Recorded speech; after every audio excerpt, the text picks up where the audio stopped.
মনোজবাবু শহরের নামকরা একটি ওষুধ দোকানের মালিক। কোটি কোটি টাকার ব্যবসা, গাড়ি বাড়ি জায়গা জমি কোনো কিছুরই অভাব নেই, শুধু মনে শান্তি ছিল না। মনোরমা দেবী এবং মনোজবাবুর একমাত্র ছেলে সমীর। ছেলের বিয়ের বয়স প্রায় পেরিয়ে যাচ্ছে, কিন্তু বিয়ের জন্য তার কোনো আগ্রহ দেখা যাচ্ছে না। সকালবেলা ব্রেকফাস্ট করতে করতে সমীর বলে, মা আজকে বাড়ি ফিরতে দেরি হবে, বন্ধুদের সঙ্গে লেট নাইট পার্টি আছে, আমার জন্য অপেক্ষা করবে না, তোমরা খেয়ে ঘুমিয়ে পড়বে। একদিন দুদিন ছাড়াই তো শুধু পার্টি আড্ডা বেড়াতে যাওয়া এসব নিয়েই সময় কাটে। আরে বাবা, এবার একটু ঘর সংসারের কথা ভাব। এত টাকা ইনকাম করছিস আর এসব করেই টাকাগুলো ওড়াচ্ছিস। মা তুমি আবার আমার বিয়ে নিয়ে শুরু হয়ে গেলে। আরে বাবা, জীবনে হাসি খুশি থাকাটাই তো বড় কথা। আরে বাবা, আমার বন্ধু বান্ধবরা বিয়ে করে সুখটাই বিসর্জন করে দিয়েছে। আমি আর এই ঝামেলায় জড়াতে চাই না। আমি যেমন আছি তেমন খুব ভালো আছি, আমাকে একটু শান্তিতে থাকতে দাও। আচ্ছা, যারা বিয়ে করে তারা ঝামেলায় জড়িয়ে যায়, তার মানে আমি তোর বাবাকে বিয়ে করে ভুল করেছি? এ ছেলেকে তুমি যতই বোঝাও, এ হচ্ছে কুকুরের ল্যাজ, কখনোই সোজা হবে না। বাবা, তুমি যখন এত কিছুই জানো, তাহলে রোজ রোজ আমার মাথা কেন খারাপ করতে বসো? আমি তোমাকে 1000 বার বলেছি বিয়ে ব্যাপারে আমার কোনো ইন্টারেস্ট নেই, তাও রোজ তোমরা একবার না একবার এ বিষয়ে আমার সঙ্গে তর্ক করতে আসো। আমরা তর্ক করতে আসি না, আমরা তোকে বোঝাতে আসি, কারণ তোর থেকে আমরা বয়সে অনেক বড় আর আমাদের অভিজ্ঞতাও না অনেক বেশি। এখন জীবন এভাবে কেটে যাচ্ছে বলে সারা জীবন এরকমই কাটবে তার কিন্তু কোনো মানে নেই। একটা সময় আসবে যখন কান্না ছাড়া আর কোনো রাস্তা থাকবে না। আচ্ছা মা, তোমার কেন মনে হয় যে আমি বিয়ে না করলে পৃথিবীর সব থেকে দুঃখী মানুষ হব? আমি তো নিজেই বলছি যে আমি বিয়ে না করে খুব খুশি আছি। তোমরা শুধু শুধু আমার শান্তিটাই নষ্ট করতে চাইছো। ছাড়ো, তোমাদেরকে বুঝিয়ে লাভ নেই, এমনিতেও আমি অফিসের জন্য অনেক লেট হয়ে গেছি, আমি এলাম। এই বলে সমীর অফিসে যাওয়ার জন্য বেরিয়ে পড়ে। এদিকে মনোরমা দেবী এবং মনোজবাবু মন খারাপ করে বসে থাকেন। বিকেলবেলা মনোরমা দেবী মনোজবাবুর কাছে এসে বলেন, শোনো না, আমার মাথায় না একটা বুদ্ধি এসেছে। আচ্ছা, আমরা জোর করে যদি সমীরের বিয়েটা দিয়ে দিই তাহলে কেমন হয় বলো তো? জোর করে বিয়ে দিয়ে দিই মানে? আমার ছেলে কি কোনো 2 বছরের বাচ্চা নাকি যে জোর করে বিয়ে দেবে আর কোনো প্রতিবাদ করবে না? আরে বাবা, ওরকম জোর করতে বলছি না। আমার বান্ধবী মনিকাকে তুমি তো ভালো করেই চেনো। মনিকার মেয়ে বিপাশা দেখতে শুনতে খুব ভালো আর ব্যবহারও খুব ভালো, একেবারে শান্ত লক্ষ্মী প্রতিমা। মনিকা কয়েকবার আমাকে ওর মেয়ের জন্য সমীরের কথা বলেছে। সমীরের এরকম আচরণের জন্য আমি পিছিয়ে গেছি, কিন্তু এখন মনে হচ্ছে যদি আমি হ্যাঁ বলে দিই আর বিয়েটা কোনো রকম ভাবে হয়ে যায় তাহলে কিন্তু বেশ হয়। সেটা না আমি বুঝলাম, তুমি যে ব্যাপারটাকে সহজ করে ভাবছো সেটা কি এত সহজ হবে? আমাকে একটু রেস্ট নিয়ে মাঠে নামতেই হবে। শুধু শুধু বসে বসে ভবিষ্যতের জন্য চিন্তা ভাবনা করে আর পরিকল্পনা করলে তো কোনো লাভ হবে না। একটা প্ল্যান বার করেছি, দেখি যদি কাজে লেগে যায় তাহলে তো খুব ভালোই হবে। আমি ভাবছি এই রবিবার আমার বান্ধবীকে তার মেয়ের সঙ্গে আমাদের বাড়িতে ইনভাইট করব। ওরা আসবে আর এভাবেই সমীর আর বিপাশা একে অপরকে দেখবে, তারপর বাকি কথা হবে। ঠিক আছে, যা তোমার ভালো লাগে তাই করো, আমার তরফ থেকে কোনো বাধা নেই। এরপর মনোরমা দেবী তার বান্ধবী মনিকা দেবী ও তার মেয়ে বিপাশাকে তাদের বাড়িতে ইনভাইট করে। তারা বাড়িতে এলে সমীর বলে, মা তোমরা কথা বলো, আমি আসছি। আরে বাবা, তোমার আন্টি এসেছে আর বিপাশাও এসেছে, ওদের সঙ্গে একটু কথা বলো। সবসময় মানুষজনকে এত ইগনোর করলে হয়? জানো বিপাশা, সমীর কিন্তু খুব সুন্দর পেন্টিং করতে পারে। এই বাড়িতে ওর একটা আর্ট গ্যালারিও আছে। এই সমীর, তুমি বিপাশাকে নিয়ে তোমার গ্যালারিটা দেখাও না। হ্যাঁ ঠিক আছে, চলো। এরপর সমীর বিপাশাকে তার পেন্টিং দেখাতে নিয়ে যায়। এদিকে মনোরমা দেবী এবং মনিকা দেবী গল্পগুজব করতে থাকেন। কিছুক্ষণ পর মনিকা দেবী এবং তার মেয়ে বাড়ি ফিরে যায়। এদিকে সমীর তার মাকে বলে, এ কি মা, তুমি একটা বাইরের অচেনা মেয়েকে পেন্টিং দেখতে নিয়ে যেতে বলছো? তুমি জানো তো যে আমি যাকে তাকে আমার পেন্টিং দেখাই না। ওহ, এই সামান্য ব্যাপার নিয়ে আমার সঙ্গে ঝামেলা করিস না তো। আগে বল, মেয়েটাকে তোর কেমন লেগেছে? দেখতে কি সুন্দর বল? দেখতে আবার কেমন? যেমন 5টা মানুষকে দেখতে হয়, চোখ কান নাক হাত সব 5টা মানুষের মতোই আছে। আরে আমার কেমন লাগছে মানে? আচ্ছা তুমি কি উদ্দেশ্যে এসব কথা আমাকে জিজ্ঞাসা করছো বলো তো? উদ্দেশ্য তো একটাই, মেয়েটাকে যদি তোর পছন্দ হয় তাহলে ওকে আমি আমার বাড়ির বউ করব। এবার বল। মা তুমি একদম আমার মাথা খারাপ করবে না, আমি বিয়ে টিয়ে কিছু করতে চাই না, আমি এই বিয়ে টিয়ের কথাও বলতে চাই না। এই বলে সমীর সেখান থেকে চলে যায়। এদিকে বিকেলবেলা মনিকা দেবী মনোরমা দেবীকে ফোন করে আর বলে, মনোরমা শুনছো, আমার মেয়ে তোমাদের বাড়ি থেকে এসে খুব খুশি। সমীরকে ওর খুব পছন্দ হয়েছে, ও বিয়ে করতে রাজি আছে। এবার তুমি তোমার ছেলের কথা বলো, তোমরা যদি রাজি থাকো তাহলে আমরা বিয়ের কথা এগোতে পারি। ও তাই নাকি? হে, এটা তো খুব ভালো কথা। তোমার মেয়েকে তো আমার আর তোমার দাদার খুব পছন্দ। সমীরের সঙ্গে এখন ভালো করে কথা হয়নি, বুঝলে? তুমি আমাকে কিছুদিন সময় দাও, আমি তোমাকে জানিয়ে দিচ্ছি। মনোরমা দেবী মনোজবাবুর কাছে এসে বলেন, শুনছো, মনিকা ফোন করেছিল। ওর আর ওর মেয়ের আমাদের বাড়ি আর আমাদের ছেলেকে খুব পছন্দ হয়েছে। ওরা তো বিয়ে করতে এক পায়ে রাজি, কিন্তু তোমার ছেলেই তো বেঁকে বসে আছে, কোনোভাবেই ওকে বোঝানো যাচ্ছে না। আমি তো তোমাকে আগেও বলেছিলাম যে এই ছেলে এত সহজে সোজা হওয়ার না, যত জোর করবে ততই বেঁকে যাবে। আমার কপালটাই খারাপ। এই খারাপ কপাল নিয়ে মাটিতে কুড়ে কুড়ে মরলেও না ভালো হবে না। কপালে যখন সুখ নেই, তাহলে কেঁদেও কি করব আমি এখন? আচ্ছা আচ্ছা ঠিক আছে, তুমি এভাবে কান্নাকাটি করো না। তুমি জানো তো তুমি কান্নাকাটি করলে আমার ভালো লাগে না। ঠিক আছে, আমি না হলে একটা উপায় বার করছি। কিছুক্ষণ পর মনোজবাবু বলেন, যাও তোমার ছেলেকে একবার ডেকে আনো, আমি ওর সঙ্গে কথা বলে দেখছি। মনোরমা দেবী সমীরকে ডেকে আনে। মনোজবাবু তাকে বলেন, সমীর, কদিন থেকে আমরা তোমাকে বোঝানোর চেষ্টা করছি, কিন্তু তুমি বুঝতেই চাইছো না। উল্টে তুমি আমাদের বোঝানোর চেষ্টা করছো, আমরা বুঝতে পারছি না। আমি এই দুয়ের মাঝে একটা পথ বার করেছি, বলতে গেলে একটা প্র্যাকটিক্যাল ওয়ে। আচ্ছা, কিরকম প্র্যাকটিক্যাল ওয়ে শুনি? তুমি 3 মাসের জন্য কন্ট্যাক্ট ম্যানেজ করো। তারপর তোমার যদি মনে হয় বিয়ের ধারণাটাই ভুল, তাহলে তুমি বিয়েটা ভেঙে দিয়ে নিজের জীবন আগের মতোই শুরু করবে। আমরা কেউই তোমাকে বাধা দেব না। বাবা, এটা একটা বাচ্চাদের খেলা না। তাছাড়া বিপাশা একটা শিক্ষিত মেয়ে, কেন ও এসব ঝামেলা নিজেকে জড়াবে? জেনে শুনে কেউ এই ফাঁদে পা দেবে না। তুই রাজি কিনা বল। বিপাশাকে পুরো ব্যাপারটা বোঝানোর দায়িত্ব আমাদের। ও নিয়ে তোর কোনো মাথা ব্যথা থাকার দরকারই নেই। মনোরমা দেবীর কথা শুনে কিছুক্ষণ চুপ থাকার পর সমীর বলে, ঠিক আছে, তোমাদের যদি এটাই শাস্তি হয় তাহলে আমি তাই করব। 3 মাস পরে অন্তত তোমাদের এই রোজগারের ঝামেলা থেকে তো মুক্তি পাবো। এভাবেই সমীর বিয়েতে রাজি হয়ে যায়। মনোরমা দেবী এবং মনোজবাবু মনিকা দেবী এবং বিপাশাকে এমন কিছু বলেন যাতে করে তারাও রাজি হয়ে যায়, এবং খুব সাদাসিধে ভাবে সমীরের সঙ্গে বিপাশার বিয়ে হয়ে যায়। বিয়ের পর নতুন বউ বাড়িতে এলে মনোরমা দেবী বলেন, বৌমা, তুমি যে আমাকে কত বড় আনন্দ দিয়েছো তা আমি মুখে বলে বোঝাতে পারবো না। আমি তো ছেলের বউয়ের মুখ দেখতে পাবো বলে আশাই ছেড়ে দিয়েছিলাম। এতদিন পর আমার বাড়িটাকে বাড়ি বলে মনে হচ্ছে। এখানে তোমার কোনো রকমের কোনো অসুবিধা হবে না। চাকর বাক্য সব আছে, যা দরকার পড়বে তুমি শুধু একটা ইশারা করবে, সব তোমার কাছে এসে হাজির হয়ে যাবে। আর হ্যাঁ, আমাকে আর তোমার বাবাকে তুমি সব সময় তোমার পাশে পাবে। তাই কখনো মন খারাপ হলে আমাদের সঙ্গে এসে কথা বলবে, কেমন? আরে বাবা, তুমি শুধু কথা বলেই সময় কাটাবে। বৌমার জন্য যে গিফট এনেছো ওটা ওকে দেবে না। বৌমা, এ নাও, আমি আর তোমার বাবা তোমার জন্য এটা এনেছি। তোমার কাছে এই হীরের কোনো মূল্য নেই, কিন্তু তাও আমরা ভালোবেসে তোমাকে এটা দিচ্ছি, তুমি ব্যবহার করবে, কেমন? শ্বশুর শাশুড়ির এত ভালোবাসা পেয়ে বিপাশা খুবই খুশি হয়ে যায় এবং সে তাদের প্রণাম করে নিজের ঘরে চলে যায়। বেডরুমে গিয়ে বিপাশা দেখে সমীর তার দিকে অদ্ভুত দৃষ্টিতে তাকিয়ে আছে। বিপাশা বলে, কি ব্যাপার, তুমি এইভাবে দেখছো কেন? মানুষের রূপে গাধা আমি কখনো আগে দেখিনি, তাই দেখো চেষ্টা করছি কেমন হয়। মানে কি বলতে চাইছো তুমি? আমি গাধা? গাধা না হলে এই ফাঁদে কেউ পা দেয়? কিভাবে তুমি এই বিয়েটা করেছো শুনি? 3 মাস পরে সেই তোমাকে এই বাড়ি ছেড়ে চলে যেতে হবে। তাহলে শিক্ষিত মেয়ে হয়ে কেন তুমি এসব ঝামেলায় জড়ালে? নাকি তোমার অন্য কোনো মতলব আছে? কি মতলব শুনি? এই যে এত বড় বাড়ি দেখছো, এত টাকা পয়সা দেখছো, ডায়মন্ড নেকলেস হাতে নিয়ে ঘুরছো, ভাবছো 3 মাসে কতটা কি নিজের হাতে আনা যায়? নিশ্চয়ই টাকা পয়সা লোভী তুমি। আর যদি তুমি এরকম করে থাকো তাহলে তুমি গাধা না শিয়াল, চতুর চালাক শিয়াল। এভাবেই সমীর বিয়ের রাতে বিপাশাকে অনেক উল্টোপাল্টা করে কথা বলে, কিন্তু ধীর স্থির বিপাশা তার স্বামীর এই অপমানের কোনো জবাব দেয় না, চুপচাপ সবকিছু শুনে ঘুমিয়ে পড়ে। পরের দিন সকালে বিপাশা সমীরের জন্য চা করে আনে। কই গো, তাড়াতাড়ি উঠে পড়ো, আর তোমার জন্য চা করে এনেছি, একটু খেয়ে নাও। শোনো, তোমার জামা কাপড় বার করে দিয়েছি, স্নান করে তৈরি হয়ে নিচে নেমে এসো।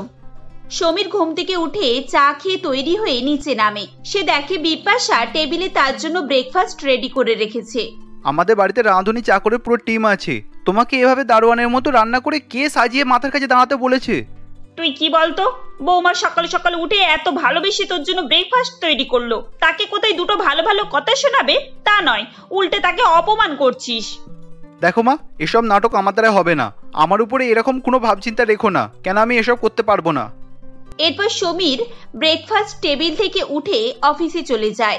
মনোরমা দেবী লজ্জিত গলায় বৌমাকে বলেন, বৌমা, তুমি প্লিজ কিছু মনে করো না। ছেলেটাকে আদর দিয়ে দিয়ে না আমরা বোধহয় একটু নষ্ট করে ফেলেছি। মানুষের মায়া, মমতা, অনুভূতি এসব বোঝার ক্ষমতাও হারিয়ে ফেলেছে। দিনকে দিন কেন যে এরকম হয়ে যাচ্ছে কে জানে। মা, আপনি শুধু শুধু এত লজ্জিত হবেন না। আমি এসব কিছুই মনে করি না। আপনারা ব্রেকফাস্ট করে নিন, আমি আপনাদের জন্য চা করে আনছি। এভাবেই বিপাশা সমীরের প্রত্যেকটা অপমান মুখ বুজে সহ্য করে যাচ্ছিল। সারাদিন সে একটা দায়িত্বশীল বৌমার মতো সব কাজে এগিয়ে যেত।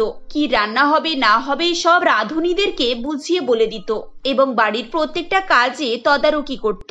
এভাবেই ধীরে ধীরে সে যখন বাড়ির সমস্ত দায়িত্ব নিজের কাঁধে নিয়ে নেয়, তখন মনোরমা দেবী একেবারে নিশ্চিন্ত হয়ে যান। আমার এখন নিজেকে কি যে হালকা মনে হচ্ছে তুমি জানো না। সত্যি বৌমা আসার পর আমাদের জীবনটা কত বদলে গেছে। এখন মনের মধ্যে কত সুখ, কত আনন্দ, তোমায় কি বলবো। তুমি ঠিকই বলেছো। আজকাল বাড়ির চাকর বাকর বৌমাকে খুবই ভালোবাসছে। সারাক্ষণ খালি বৌমামণি করেই অস্থির। আমার গাদা ছেলেটা যদি এ বিষয়ে একটু শুধরে যায় তাহলে ভালোই হতো। তুমি দেখবে আমার ছেলেও না আমাদের মতোই বৌমার ভালোবাসার জালে আটকে পড়বে। ও মেয়ে সাধারণ মেয়ে নয়, ওর মধ্যে জাদু আছে। ভালোবাসা দিয়ে ও সবাইকে বশ করে নেয়। সমীর আগে নিজের মন মতো খাওয়া দাওয়া করতো এবং সময় কাটাতো, কিন্তু বিপাশা তার জীবনে একটা রুটিন বানিয়ে দিয়েছিল। আর ধীরে ধীরে নিজের অজান্তেই সমীর সেই রুটিনে নিজেকে বেঁধে ফেলে। যেমন প্রত্যেকদিন সকালবেলা ওঠা, হেলদি খাবার খাওয়া, একটু যোগব্যায়াম করা, এরপর সুন্দরভাবে ড্রেস আপ করে অফিসে যাওয়া। বিয়ের আগে সমীর অফিস থেকে ফিরে বন্ধুদের সঙ্গে আড্ডা দিত, কিন্তু মনিকা বাড়ির সদস্যদের নিয়ে প্রত্যেক দিন সন্ধ্যাবেলায় গল্পগুজব করে বাড়িতে এমন পরিবেশ তৈরি করে সমীরেরও সেসব খুব ভালো লাগতে শুরু করে। তাই অফিস ছুটির পর সে সোজা বাড়ি আসতো এবং সেই আড্ডার মাঝে যোগ দিত। সবাই তাদের ছোটবেলার গল্প, প্রত্যেক দিনের ঘটনা এসব নিয়েই কথা বলতো এবং সবার কথা খুব গুরুত্ব সহকারে শোনা হতো। এভাবেই দেখতে দেখতে 3 মাস কেটে যায় এবং কন্ট্রাক্টটা শেষ হবার দিন সকালবেলা সবার মনে দুশ্চিন্তা দেখা দেয়। বিপাশা সবার সামনে এসে বলে, মা, বাবা, আমি এই 3 মাস খুব ভালোভাবে কাটিয়েছি। আপনার ছেলে যদি আমাকে স্ত্রী হিসেবে গ্রহণ করে নেয় তাহলে আমি সারা জীবন আপনাদের সঙ্গে এই বাড়িতেই থাকতে চাই। বাবা, তুই কেন অপেক্ষা করছিস? তুই বৌমার সঙ্গে থাকতে চাস না? তুইও তো বৌমার সঙ্গে থাকতে চাস। না মা, আমি এর সঙ্গে থাকতে চাই না।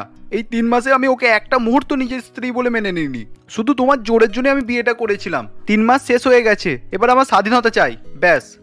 সমীরের কথা শুনে সবাই পাথরের মতো স্থির হয়ে যায়। কেউ কল্পনাই করতে পারে না যে সমীর এভাবে উত্তর দিতে পারে। কারোর আর কিচ্ছু বলার ছিল না। বিপাশা নিজের ব্যাগপত্র গুছিয়ে বাবার বাড়ি চলে যায়।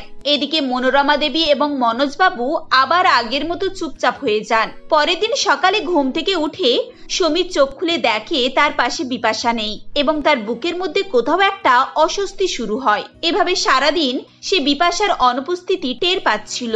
সন্ধ্যাবেলা তার খুব মন খারাপ হয়ে যায়। পরের দিন সে অফিস থেকে বন্ধুদের সঙ্গে পার্টি করতে যায়, কিন্তু সেখানেও তার ভালো লাগে না। এভাবেই 4 দিন কেটে যায়। সমীরের বুকের ভেতরের কষ্ট ধীরে ধীরে বাড়ছিল। শেষে সে এই সবকিছু সহ্য করতে না পেরে সোজা সে বিপাশার বাড়ি চলে যায় এবং বলে, বিপাশা, প্লিজ তুমি আমাকে ক্ষমা করে দাও। আমি তোমাকে ছাড়া থাকতে পারবো না। আমি সেদিনে যা বলেছি সব ভুল। আমি সত্যি সত্যি তোমাকে খুব ভালোবেসে ফেলেছি। কিন্তু তুমি তো বলেছিলে তোমার স্বাধীনতা চাই। আমাকে নিয়ে গিয়ে তুমি তোমার জীবনে ঝামেলা বাড়াতে চাও না, তাহলে এখন কি করতে এসেছো তুমি? আমি ভুল বলেছিলাম। আমি এই স্বাধীনতা চাই না। আমি তোমার সঙ্গে থেকে ভালো করে বাঁচতে চাই। তোমাকে ছাড়া আমার একটা মুহূর্ত ভালোভাবে কাটে না। আমি এভাবে থাকতে পারবো না বিদিশা, প্লিজ বোঝার চেষ্টা করো। সমীর এভাবে কান্নাকাটি করে বিপাশাকে রাজি করিয়ে নেয়। তারপর তাকে নিয়ে বাড়ি ফিরে আসে। ছেলে বৌমাকে একসঙ্গে দেখে মনোরমা দেবী এবং মনোজবাবুর আনন্দের সীমা থাকে না। এরপর থেকে তারা সবাই মিলে হাসি খুশিতে বাকি জীবনটা কাটায়।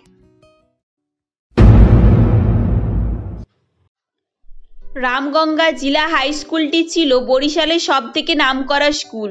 সেখানে সুনাম সেখানে শিক্ষক শিক্ষিকাদের জন্যই টিকেছিল। সরস্বতী ম্যাডাম ওই স্কুলে সায়েন্সের টিচার ছিলেন, যিনি খুবই স্ট্রিক্ট ও নিয়ম অনুবর্তিতা ছিলেন, যার সামনে এসে ছাত্ররা তো দূরের কথা শিক্ষকরাও কি বলবে খুঁজে পেতেন না। সরস্বতী ম্যাডাম নিজেকে এমনভাবে তৈরি করেছিলেন যে তার বয়স বেশি হলেও আধুনিক সমাজের ফেসবুক, হোয়াটসঅ্যাপ, ইন্টারনেট সব কিছুরই জ্ঞান তার মধ্যে ছিল। একদিক থেকে বলতে গেলে তাকে জ্ঞানের ভাণ্ডার বললেই চলতো। এমনই সেদিন সরস্বতী ম্যাডাম পিরিয়ড শেষে স্টাফ রুমে গিয়েছিল। তখন তাকে দেখে স্কুলের প্রিন্সিপাল অধীররঞ্জন বাবু বলেন, আরে ম্যাডাম, আপনি এসেছেন? আমি আপনার কথাই ভাবছিলাম। আপনি এক কাজ করুন, আপনি ক্লাস 5-এর বাংলা ক্লাসটা করিয়ে দিন। আজ সুপর্ণা ম্যাডাম ক্লাসে আসেনি, তাই বাচ্চারা অনবরত ক্লাসে চেঁচামেচি করে যাচ্ছে। স্যার, আপনিও না মাঝে মাঝে আমায় বিপদে ফেলে দেন। আপনি জানেন যে আমি বাচ্চাদের ক্লাস পছন্দ করি না, আর বাংলা তো it's just a boring subject. I always like science group.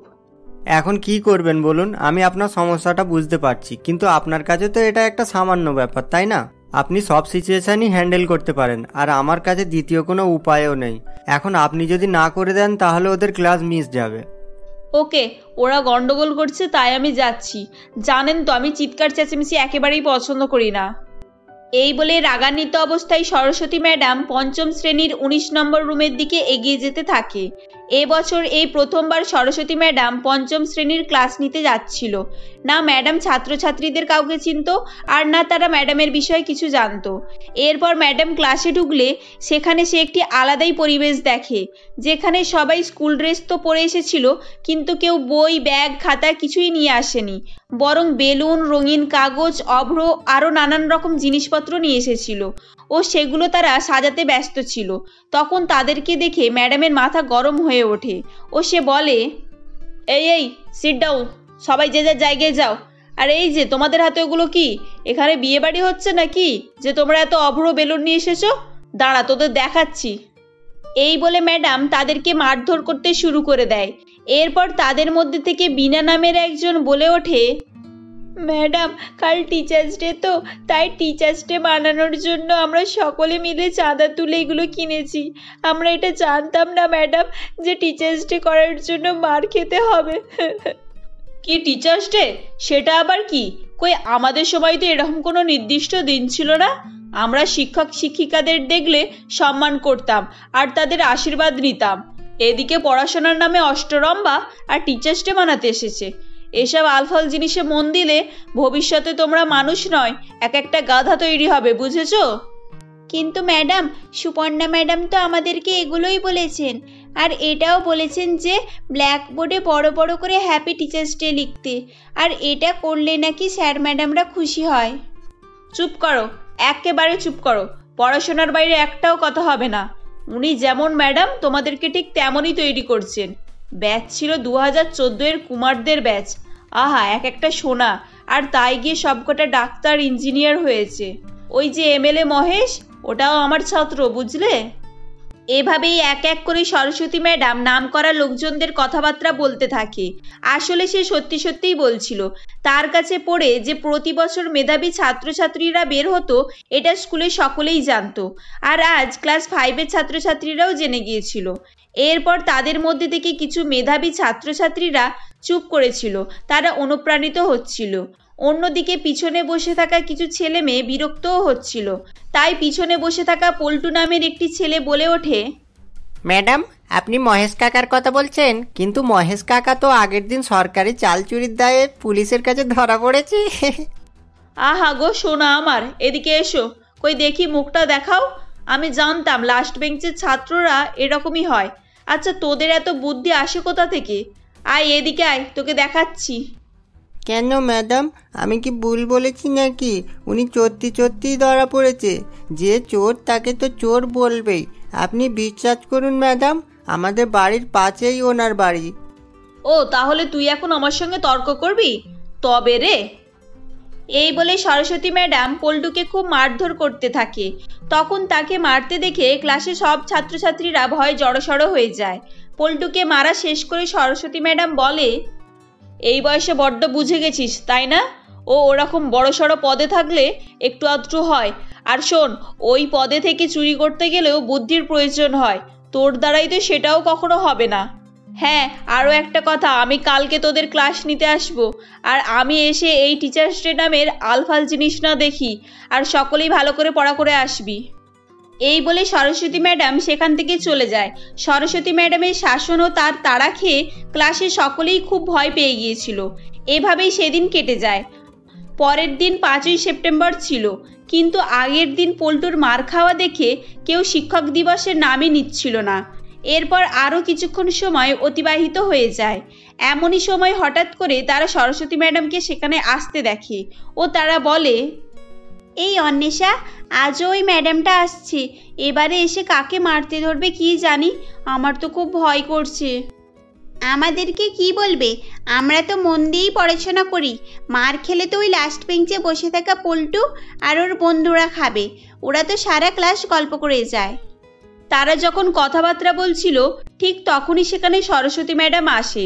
Saraswati madam আসতে না আসতেই সবাই চুপ হয়ে যায়। একটি পিন পড়ারও শব্দ শোনা যাচ্ছিল না। তখন ম্যাডাম বলে, এই তো, এটাকে ক্লাস বলে মনে হচ্ছে, আর এই পরিবেশটাই আসল শিক্ষক দিবস। তা তোমরা কালকের হোমওয়ার্ক কমপ্লিট করেছো তো? ওগুলো রেখে দাও, আর আমি যেটা পড়াচ্ছি মন দিয়ে শোনো। এভাবেই ম্যাডাম তার ক্লাস নিতে থাকে ও সে ব্ল্যাকবোর্ডে বেশ কিছুক্ষণ বোঝানোর পর বলে, তাহলে তোমরা সবাই বুঝেছো তো? কে কে বোঝোনি হাত তোলো, আমি 100 বার বোঝাবো। কাল যেন কারোর মুখ থেকে না শুনি যে আমি বুঝতে পারিনি। ম্যাডাম, আমি দ্বিতীয় লাইনটা বুঝতে পারিনি, আরও একবার যদি বুঝিয়ে দিতেন। হ্যাঁ অবশ্যই, এই তো অনুসন্ধিৎসু ছাত্রী, সব কিছু জানার ইচ্ছা। এরাই তো বড় হয়ে ডাক্তার ইঞ্জিনিয়ার হবে। এই যে এখানটা। বিনার কথা শুনে ম্যাডাম তাকে আবারও বোঝাতে থাকে ও শেষে সে আবারও কারোর কোথায় অসুবিধা আছে কিনা জিজ্ঞাসা করে। তখন পিছনে বসে থাকা পল্টু ভয়ে ভয়ে উঠে বলে, ম্যাডাম, আমি ওই লাস্ট লাইনটা বুঝতে পারিনি, ওটা যদি একবার বলে দিতেন। ও তুমি বুঝতে পারোনি? তা বুঝবেও বা কিভাবে? তোমার তো না বোঝারই কথা। বুঝতে গেলেও বুদ্ধির প্রয়োজন হয়। এই তুই দাঁড়া, তোকে আমি কিভাবে বোঝাতে হয় সেটা আমি ভালো করেই জানি। এই বলে সরস্বতী ম্যাডাম পল্টুকে মারতে যাবে কি তখন সে বলে, ম্যাডাম, আমাকে মারবেন না। আপনি বললেন যারা বুঝতে পারেনি তারা আমাকে বলো, তাই আমি বলেছি, আর কোনোদিনও জিজ্ঞাসা করব না। তোর জিজ্ঞাসা করাই উচিত হয়নি, কারণ তুই শুধু এটা কেন কোনোদিনই কিছু বুঝতে পারবি না। আর তোকে কিভাবে ট্রিটমেন্ট করতে হবে সেটা আমার ভালোভাবেই জানা আছে। ম্যাডাম সেদিন এভাবেই পল্টুকে বিনা দোষেই মারতে থাকে। মার খাওয়ার পর পল্টু আর কোনো কথাই বলে না। এভাবেই আরও কয়েকদিন কেটে যায়। ম্যাডামের পল্টুর প্রতি অত্যাচার দিনের পর দিন বেড়েই চলেছিল। এখন ম্যাডাম ক্লাসে ঢোকা মাত্রই পল্টুকে মারধর করত, আর সেটা দেখে সকলেই ভয় পেত। এমনই একদিন রাত্রিবেলা সরস্বতী ম্যাডাম তার রুমের মধ্যেই ঘুমাচ্ছিল। তখন তার ঘুম ভাঙতেই সে দেখে তাকে যেন কে বেঁধে রেখেছে ও তার বাড়ির জিনিসপত্র চুরি করছে। তখন ম্যাডাম বলে, এই তোমরা কারা? তোমরা আমায় এভাবে বেঁধে রেখেছো কেন? আর আমার বাড়িতে তোমরা কিছুই পাবে না, আমি কোনো কোটিপতি নয়। ম্যাডাম, কে বলেছে আপনি কোটিপতি নন? যার ছাত্ররা ডাক্তার ইঞ্জিনিয়ার সে আবার গরিব কিভাবে হতে পারে? কি তার মানে তোমরাও আমার ছাত্র? হ্যাঁ অবশ্যই, আমরাও আপনার ছাত্র। আপনার দেওয়া শিক্ষা অনুযায়ী আমরা এখানে চুরি করতে এসেছি। আর আপনি বলতেন না যে চুরি করার জন্য বুদ্ধির প্রয়োজন, তাই যাচাই করার জন্য আপনার বাড়ি থেকেই শুরু করলাম। আর ম্যাডাম, আপনি চিন্তা করবেন না, আমরা খুবই পারদর্শী। এমএলএ কাকুর মতো আমাদেরকেও কেউ ধরতে পারবে না। তোমরা দয়া করে এরকম করো না, এতে তোমাদেরই পাপ হবে। ও তো আমি তোমাদেরকে বোঝানোর জন্যই বলতাম, আমি এরকম শিক্ষা কখনোই দিইনি। না ম্যাডাম, বোঝানোর জন্য যদি আপনি বলতেন তাহলে আমাদের জিজ্ঞাসা করা প্রশ্নের উত্তর দিতেন, কিন্তু আপনি কি করতেন সেটা না করে আমাদেরকে মারধর করতেন, যার ফলে আমরা পড়াশোনা তো কখনোই বুঝতে পারতাম না। এই বলে কল্যাণ ও প্রদীপ সরস্বতী ম্যাডামের বাঁধন খুলে দেয় ও তারা তাদের আসল পরিচয় দেয়। আসলে কল্যাণ ও প্রদীপ সরস্বতী ম্যাডামের ছাত্র ছিল না, তারা পল্টুর বাবা ও কাকা ছিল, আর তারাও স্কুল জীবনে একই ঘটনার শিকার ছিল। এখন তারা ছোটখাটো কাজকাম করলেও স্কুল জীবনে অবহেলিত হওয়ার কারণে কখনোই পড়াশোনা বুঝতে পারেনি। আর সেই একই জিনিস তাদের ছেলের সঙ্গেও ঘটছিল, তাই তারা ম্যাডামকে বোঝানোর জন্যই এই কাজটি করেছিল। এগুলো শুনে ম্যাডামের চোখে জল চলে আসে ও সে নিজের ভুল সিদ্ধান্তের জন্য তাদের কাছে ক্ষমা চেয়ে নেয়। এরপর থেকে ম্যাডাম ক্লাসে গিয়ে সকলকেই ভালোভাবে বোঝাতেন, যার ফলে ক্লাসের পিছিয়ে থাকা ছাত্রছাত্রীরাও ভালো রেজাল্ট করত। এভাবেই সরস্বতী ম্যাডাম আবারও স্কুলকে এগিয়ে নিয়ে যেতে থাকে। বন্ধুরা, আজকের আমাদের গল্প তোমাদের কেমন লাগলো কমেন্ট করে জানাও। গল্পটি ভালো লাগলে লাইক করো ও তোমাদের বন্ধুদের সঙ্গে শেয়ার করো। আর যারা যারা আমাদের চ্যানেলে নতুন তারা অবশ্যই সাবস্ক্রাইব করে আমাদের পাশে থেকো। ধন্যবাদ।